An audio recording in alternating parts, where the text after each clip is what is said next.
আসসালামু আলাইকুম। আশা করি তোমরা সবাই ভালো আছো। আজকের দিনটা আমাদের মুসলমানদের জীবনে অনেক স্পেশাল, কারণ আজ ঈদের আগের দিন। সারা বছর অপেক্ষা করার পর যেই আনন্দের দিনটা আসে, তার ঠিক আগেরই রাত্রটা সব সময় থেকে একটু বেশি রঙিন, ব্যস্ত আর আবেগ ভরা দিন কাটে আমার। সারাদিন শুধু আমি অপেক্ষা করে থাকি কোন সময় এই কাজগুলো করব, কাজগুলো করে শেষ করব। এই যে দেখো আমি এখানে সুজির হালুয়া বানিয়ে নিচ্ছি। তো এই যে দেখো সাজ দিয়ে কি সুন্দর করে অনেক ইজি ভাবে আমি এই সুজির হালুয়া গুলা বানিয়ে নিলাম। ঈদ আসলে আমার শুধু কাজ করতে ইচ্ছে হয়। আর আমি অনেক কাজ করি জানো, এত কাজ করি সারা দিন একা হাতে, কোনো হেল্পিং হ্যান্ড নাই আমার। তারপর আমি একা একা এতগুলা আইটেম মেক করি, কি বলবো তোমাদেরকে। তোমরা দেখো আমি এত কাজ করতে পছন্দ করি। তারপর এই তো দেখো আমি সুজির হালুয়াটা বানিয়ে নিয়েছি। তারপর এখন আবার এই তো সেমাই রান্না করে নিচ্ছি। তো সেমাইটা আমি দেখো আগে দুধটাকে ভালোভাবে জাল করে তারপরে সেমাইটার উপরে দিয়ে দিচ্ছি। তো এখন এই যে দেখো সেমাইটার উপরে কিছু সেমাই রান্না করলে আমার কাছে সাফরন দিলে খুবই ভালো লাগে, কারণ সাফরনের কালারটা এত সুন্দর আসে, একটা হালকা কিরকম কালারফুল, খুবই ভালো লাগে। আর এটা কিন্তু শরীরের জন্য একদম অনেক হেলদি। তো তোমরা জানো অনেকে এটাকে সাবান ব্যবহার করে এটা দিয়ে তারপর ফেস ওয়াশ করে। তখন তারপরে এই তো দেখো অপর দিকে আমি এখানে একটা হোল চিকেন রান্না করবো আজকে আমার মেয়েদের জন্য, কারণ আমার যে মেয়েরা আছে ওরা অনেক পছন্দ করে এই হোল চিকেনটা খেতে একসাথে। তো ঈদ বলে কথা, একটু স্পেশাল কিছু তো করতে হবে, তাই না? তো এখানে আমি যে দেখো হোল চিকেনটাকে ফ্রাই করে নিয়েছি আগে, তারপরে এখন আমি এটাকে রান্না করতেছি।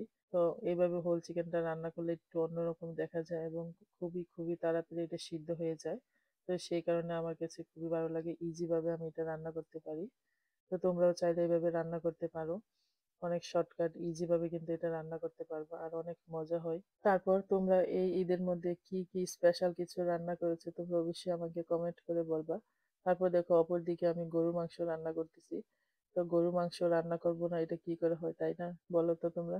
এখন এই তো দেখো আমি চিকেনটা যে রান্না করেছি এটা দেখো কি সুন্দর করে একদম পারফেক্ট হয়েছে না, কালারটা সেরকম লাগতেছে। তোমরা কি এভাবে রান্না করো আমাকে অবশ্যই বলতে হবে তোমাদের রেসিপি। আমরা অনেক আপুরা অনেক সুন্দর করে রান্না করে, ওই আপুদের রান্না দেখে আমি খুবই একদম মুগ্ধ হয়ে যাই। এই আপুরা এত সুন্দর করে রান্না করে, তারপর এত সুন্দর করে প্রেজেন্টেশন করে ওদের যেই খাবারগুলা, ওরে বাবা, সেগুলা দেখে আমার তো এত ভালো লাগে। আমি না অনেক পছন্দ করি রান্না, তারপর ঘরের কাজ, এগুলা সেগুলা অনেক কিছুই। তারপর এদিকে দেখো আবার আমি ডিমের কোরমা রান্না করতেছি। দেখো ডিমের কোরমা রান্না করতেছি, কিন্তু ডিমের কোরমার মধ্যে মনে হচ্ছে একটু বেশি মশলা পড়ে গিয়েছে।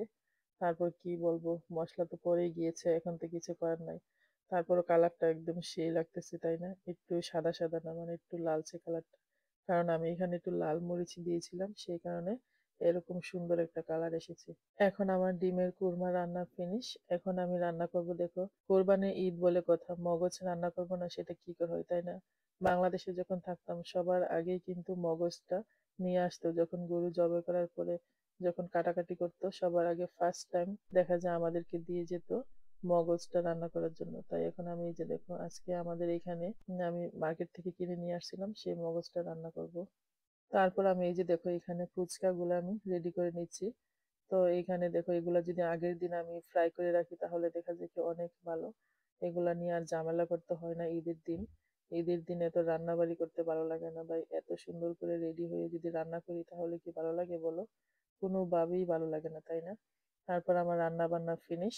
ঈদের আগের দিনের জন্য যতটুকু রান্না করার দরকার ছিল এতটুকু রান্না করে রেখেছি। ঈদের দিন আরো বাকি কিছু রান্না আছে, সেগুলো করবো ইনশাল্লাহ, আল্লাহ যদি বাঁচায় রাখে। তারপর দেখো এদিকে হাতের মধ্যে মেহেদি দিচ্ছি। হাতের মধ্যে মেহেদি না দিলে তো ঈদ ঈদই মনে হচ্ছে না, তাই না? তাই হাতের মধ্যে নিজের হাতে নিজেই মেহেদি দিচ্ছি। তারপরে এই তো দেখো আমার মেয়েকে মেহেদি দিয়ে দিচ্ছি, কারণ বাচ্চারাও মেহেদি দিতে খুবই পছন্দ করে। আমিও অনেক বেশি পছন্দ করি।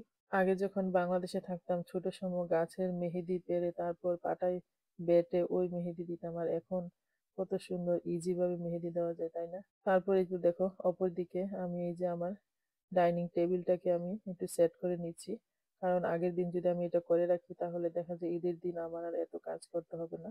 তাই এটাকে আমি রেডি করে নিচ্ছি দেখো। তা আমার ডাইনিং টেবিলের সেট আপটা কেমন হয়েছে তোমরা অবশ্যই আমাকে কমেন্ট করে বলবা। আর এই ফ্লাওয়ারটা আমার তো এত ভালো লেগেছে, তোমাদের কেমন লেগেছে জানি না।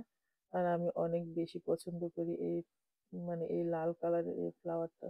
তারপর আমার বাই দ্য ওয়ে সব কাজ আমার এখন ফিনিশ হয়ে গেল। এখন আমি ঘুমাতে যাব। সকালবেলা আবার সকাল, সকাল উঠতে হবে। উঠে আবার কিছু রান্না করতে হবে। তারপর মেহমানরা আসবে। সবাইকে নিয়ে একসাথে অনেক এনজয় করব। তো তোমরাও তোমাদের সবাইকে নিয়ে খুব সুন্দরভাবে ঈদটা কাটাও আমি দোয়া করি। আর আমার জন্য দোয়া করবে যাতে আমি সুন্দরভাবে ঈদটা কাটাতে পারি সবার সাথে।